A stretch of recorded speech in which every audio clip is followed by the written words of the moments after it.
Hi, it's Dorothy Guining with Scrapbooking Quebec. This is video 5 in my 2025 Monthly Moments project, a YouTube series sharing an easy blueprint for a year in review album. When finished, the album will include 12 double page spreads, one for each month of the year, and my blueprint includes 4 double page multi photo designs that can be repeated throughout the album. I'm hoping the limited design choice will make the project simple and doable, while at the same time offer a bit of variety. This will keep the album from being too repetitive for my liking anyway, and there are options for photos in different numbers, sizes, and orientations. So here's the first page I created on YouTube, Design 1, a 12 photo layout that accommodates photos in 2 orientations, landscape and portrait. This one here is Design 2, a design for mostly square photos. And last month I created Design 3. That's what you see on the screen right now. This design can accommodate photos all in the same orientation if desired, even though this one has photos in both portrait and landscape. And I talk all about that in the video. Today, I'm going to be sharing the final design for the blueprint, design number 4. That's what you see on the screen.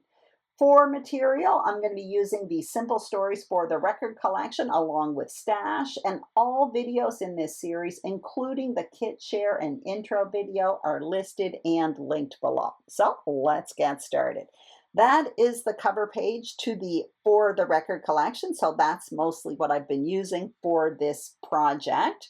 And you're going to see as well, I have a bunch of paper here, but I also matted a bunch of photos. So I'm going to get those right now. What I have here are 5 wallet size vertical photos and 4 4x6 that are slightly trimmed down, and these are all horizontal photos. There are different options for this page design, and I'll talk about that later on when I place them on the page. And you may notice as well, I'm pointing out that the photos are matted in both yellow paper and orange paper, and that's the paper that you see on my table. So that's the pattern paper that I've selected for today's project, all from the For the Record collection. In addition to that, you're going to see I have this ledger paper. This as well is part of the For the Record collection. I made those borders for the first page design, and basically I took some ledger paper and I cut up a bunch of borders. I'm just showing you what I used, which is the Creative Memories Border Maker system with a notebook border cartridge. In addition to that, I'm showing you I have some stickers. So this one here came with the collection pack with the paper, and this one here was sold separately. It has all the months of the year, and I've been using that for my titles. I have 2 pieces of white cardstock. This is Willow White from Stampin' Up! And of course, I have all of my embellishments handy. So in that tiered tray, I have a bunch of stuff. I'll show you that later on. I'm also showing you that I've already selected 3 tags. That was from a cut-apart sheet that was in the collection pack as well. My journaling is already on 2 of them. I have alphas from Simple Stories, and underneath the alphas is some chipboard from this For the Record collection. Again, I'll go through that later on in the process when I decorate my page. What I'm doing right now is cutting up a bunch of paper, and I will put measurements for this on the screen a little bit later on. It will make more sense when I place them on the page, but this is going to be a very easy page design, and it's going to be very different than the other 3 that I've already showed you in this series. So you can see on my table all of my pieces that are cut up. When I do put the measurements on the screen a bit later on, you're going to see it once I adhere everything down. The measurements will be for visible paper only, and you're going to see when I adhere it, I do a lot of overlapping. So I wanted to point that out so you could keep that in mind when you're cutting your papers, if you're following along. So what I'm going to do right now is place everything on my page and show you how I plan to move forward with this. It's a pretty simple design. Basically, I'm creating a line at the top of the page with photos, and for some of the spaces, I'm filling them in with tags. I'm going to do the very same thing at the bottom of the page, and the row in the middle is going to have different pattern paper. So you can see I started by placing the photos at the top, then I placed the orange paper underneath, And now what you're going to see me do is place 3 more papers. So I have that notebook edge paper, I have the striped paper, then the wide yellow band. And the wide yellow band is where I'm going to be placing the second row of photos. Now, I will talk about the photos. You can see, as I mentioned earlier, I have 4 4x6s that are trimmed down and 5 wallet-size photos along with some tags. There's lots of options here. You can have all 4x6 photos and trim them down, or all wallet-size photos if you like. As you can see off camera, I started adhering. And again, I started by adhering that top row. Then I adhered the orange paper. I wanted to make sure it was nicely placed underneath those photos.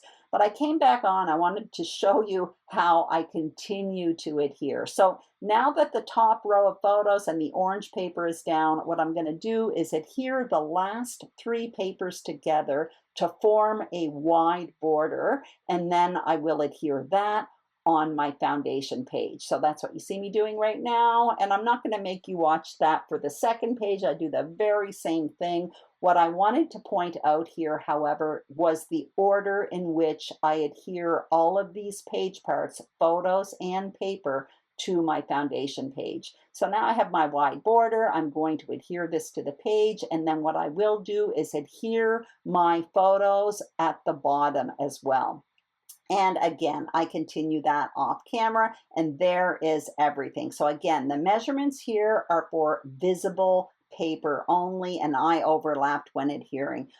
So once again, I'm just pointing out the different options for photos. So my photos are in 2 different orientations, but you could have all horizontal photos, 4x6s that are trimmed down. That would give you 8 photos. Or you could have all wallet-size photos, and that would give you 16 blocks for these 2 pages. So there really is a lot of options for this design. What I want to do right now is start showing you my embellishments. So I did a narrowed down selection here. I have the chipboard from the For the Record collection. Those alphas are from the Simple Stories Color Vibe collection. I have a couple ephemera packs. Again, I kind of narrowed down my selection just to make it easier for this video. That April abbreviation is a cut apart sheet from the collection. I have 2 circles that I die cut from the Spotlight on Nature dies from Stampin' Up. It's basically the flip side of that yellow printed paper. I also have some other bits here. You can see I have my title. I have the word April, which comes from this sticker sheet here. I backed it, in cardstock and popped it up with some foam adhesive. I have memories and 25 on wax paper, and I have some self-adhesive brad, some chipboard, and some enamel dots. And that's the sticker sheet that came in the paper pack. So what I'm going to do here is build my clusters, and my plan is to have the main cluster on the far right in that border, and that's going to encompass my title. That's what I've been doing all along. These layouts are really busy, full of colors. The photos are all over the place, so I don't want to over embellish because there's already a lot going on. So what I've been focusing on is one main embellishment cluster with a little bit of repetition elsewhere on the page. So you can see where I placed 25 and memories. That's where my embellishment clusters are going to go. I do sprinkle a little bit elsewhere on the page, but that's mainly where my embellishment clusters are going to go.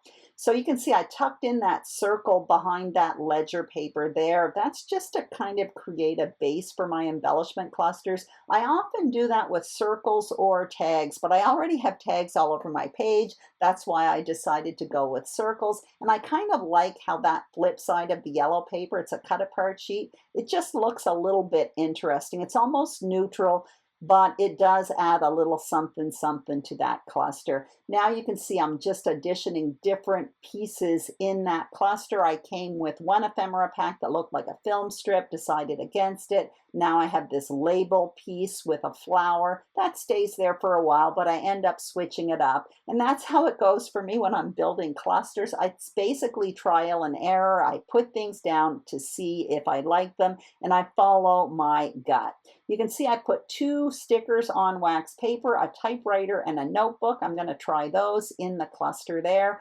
I put them on wax paper just so I could play around with placement. I kind of like that. That actually ends up staying, but it's at this point I decide to remove that black and white label with the flowers. So I'm just playing around with placement a bit. I do end up tucking in that notebook there as well. When I build these clusters, you can see I do a lot of overlapping, so I have to cover up some of the images. And the way I build clusters by layering, it's just the name of the game. I had to kind of get over that half of that typewriter is going to be covered up. I like this. I probably will add more to it, but what I decide to do right now is just start adhering. And you can see I'm starting with that title and I'm starting at the end. That's because I know I want the word memories to end on the far right.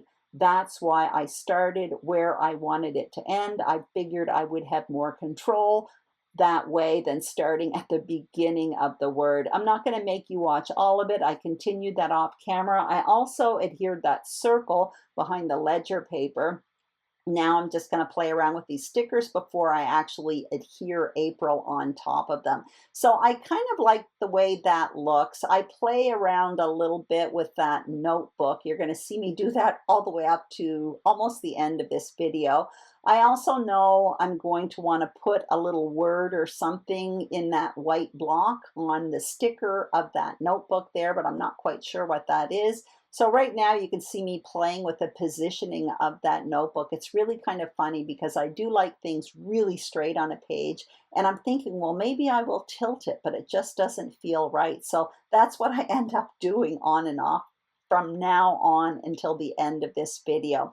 Now what I'm going to do is move over to the left page. So I know I want that circle, a repetition of that. I also know I want 25 kind of at the same level as the word memories on the right page, but I'm not quite sure what else to do with that cluster there. And you're going to see I tuck in the abbreviation for April.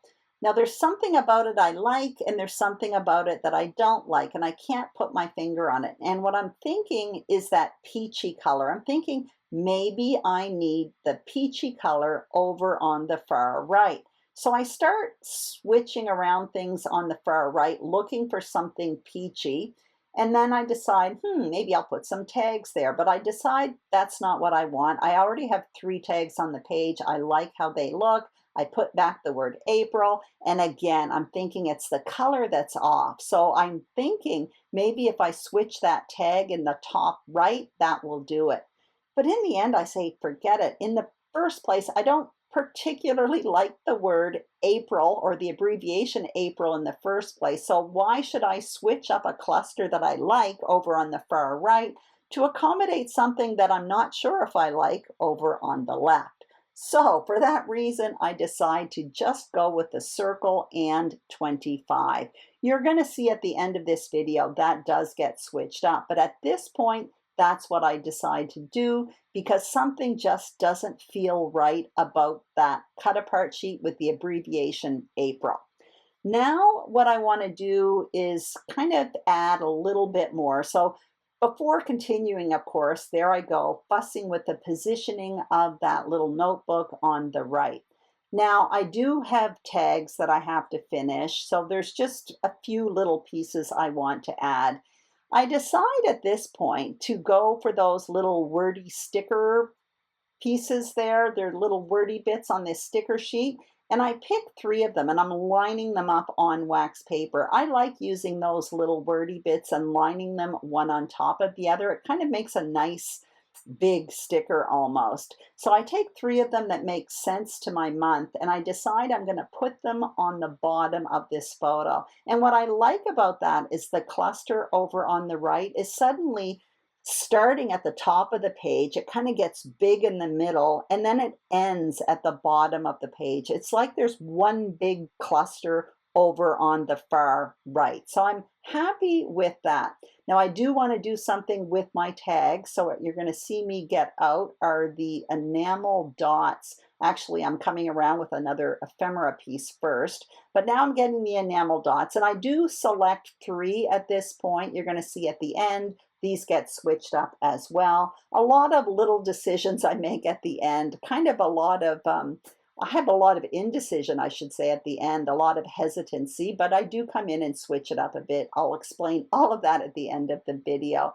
Now I'm looking for a little wordy bit to put on top of that notebook, and I can't find one, so I decide I'm going to go into that later on as well. I'm going into the chipboard, having a look here, and in the end, I come out with a little tiny pink heart.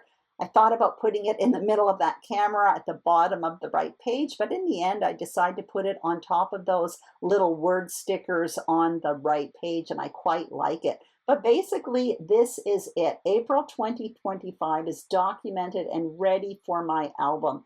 Off camera, I switched up the adhesive brads, creating an adhesive brad triangle all in blue. And the one on the top left is bigger, and that draws attention to the start of my journaling.